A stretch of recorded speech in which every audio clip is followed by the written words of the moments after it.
Okay, here's how to fix a post 2020 Ryobi 40 volt mower. A lot of the videos online address models that have that safety switch that's under this assembly. This doesn't have that. The safety switch on these appears to be right here.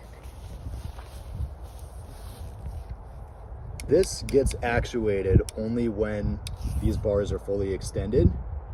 At a certain point, this assembly, there's like this rubber stopper thing that creates friction that holds those up. I took that whole thing apart, I just removed it.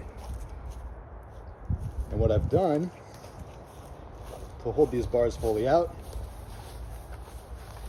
I just put a screw here. I've pulled the bars fully out, and then there's a screw. You can just drive a screw all the way through.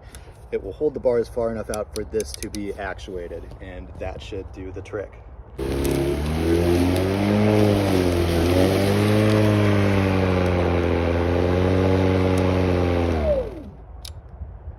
So that was the problem.